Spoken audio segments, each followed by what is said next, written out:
Hi guys, this morning we're going to talk about the wrists and what we can do to strengthen them. So often in classes I hear people complaining about the pressure, the discomfort in their wrists when we do work. And so it's important that we work to try and keep some strength and increase and build the strength in the wrists. It is one of the main osteoporotic fracture sites, and whilst it's more common in women, it isn't exclusively a problem for women. So if we can do some work that makes us more comfortable resting into the wrists, then all well and good. So we're going to look at some simple exercises today that you can do that might help to build a little bit of comfort and strength and support into the wrists. And hopefully that will then feed on into your classes and your activities. So the first thing we need to do is look at how we place the weight into the wrist. So coming onto hands and knees, we want to make sure that the hands are firmly placed. So very often what happens is when people put their hands down onto the floor, they bridge out of this area. This is called the thenar eminence, okay? I call it the instep of the hand, so as the instep of the foot, but people bridge out of this and they end up lumping all their weight onto the outside edge of the wrist. And our wrist is designed to hold the majority of our weight to the inside edge, not the little finger side. So the first thing you want to do when you place your hands is to make sure that you are pressing evenly from the heel of the thumb right around the heel towards the little toe, but don't lift out of the knuckles of the first and the second fingers. It's a really easy habit to get into. It's quite difficult to break, but work on that and that will definitely help.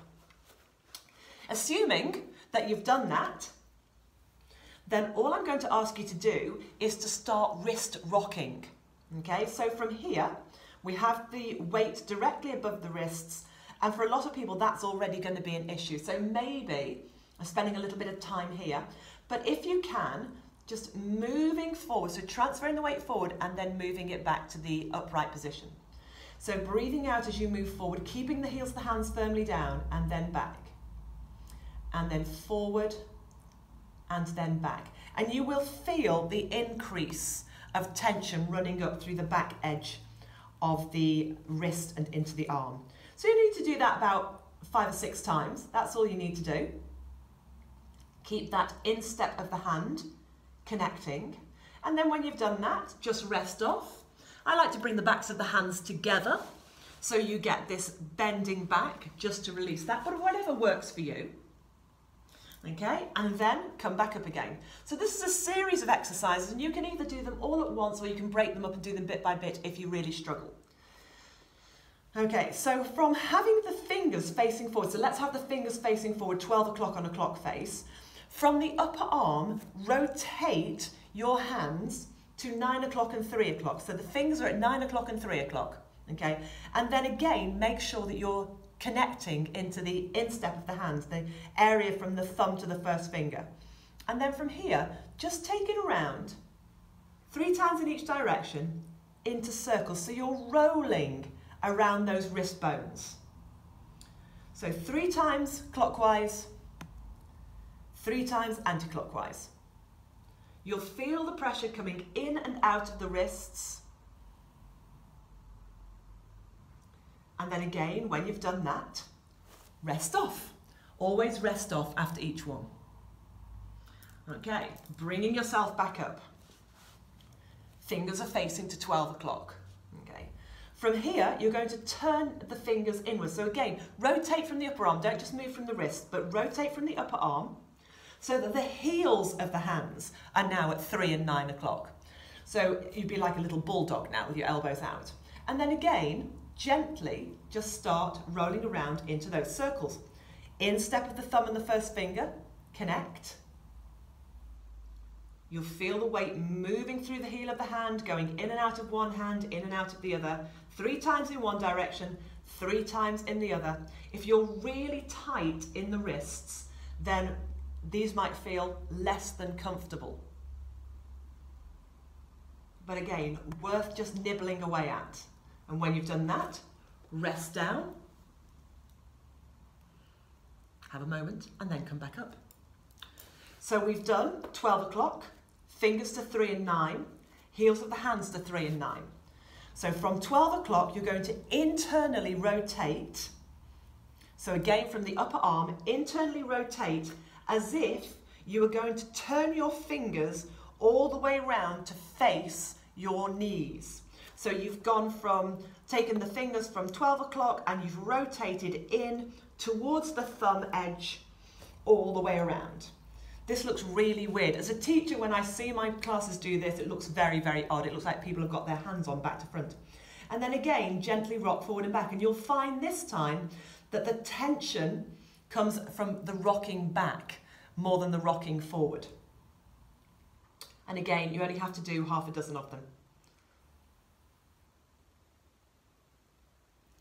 And then when you've done that, release. Oh, and give that a little bit of a moment to recover. And then one more time, back up. So if we've internally rotated, now we must externally rotate. So again, moving from the upper arm, we're going to turn the arm all the way through.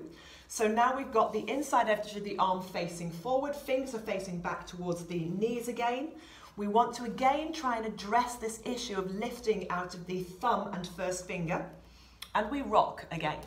And we rock and we rock. And again, we're going to feel that pressure happens when we rock back. And it eases as we come back to the more upright, neutral position.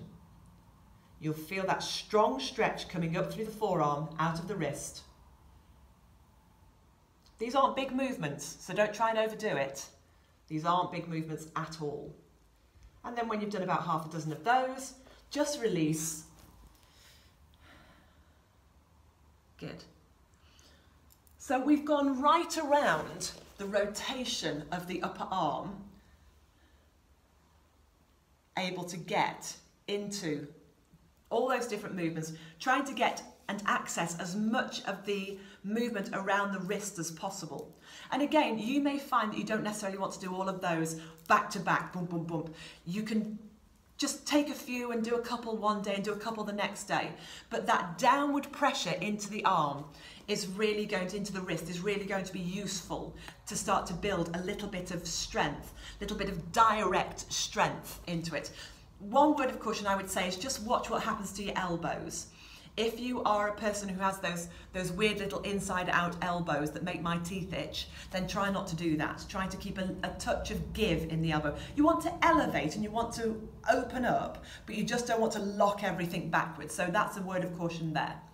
One other thing I'm going to ask you to do is hand strikes. Now you could do this standing whilst you're waiting for the kettle to boil on the counter surface. It doesn't really matter, but as we're here on the mat, we'll do them on the mat.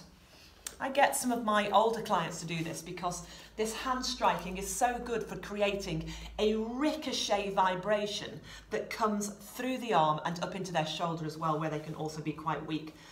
But it's not exclusively for my older clients. I do get my younger clients to do this as well. And it is exactly what it sounds like. Simply strike the floor.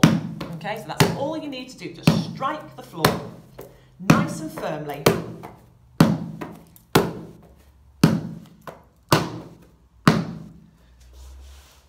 Just until you get this, again, this ricocheting action, this striking action. Think of the way it works through your lower body when you heel strike, and it comes up through the body into the hip and into the lower spine.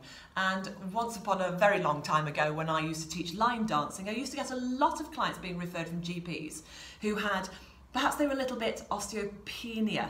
They had a little osteopenia, so that precursor to osteoporosis. And they would be told to come line dance because of all the stomping, which is really good for their hips and their spine. Well, that's fine, but that doesn't work for the wrist and the shoulders. So it's the same sort of action, that striking down that you would get when you're walking or running, that works up the body. This works up the arm and into the shoulder. So really simple to do. And, you know, as long as you haven't got neighbours downstairs, then it's not going to be too much an issue for anybody. So there's a few little wrist exercises there. Do make sure that you just rest those out each time, give them a little breather because they won't like it otherwise, and then see how you feel and see if that helps you in your classes, into your yoga or your Pilates classes, and see if that helps you become just a little bit more comfortable on the wrists. I'll leave those with you. Let me know how you get on with them.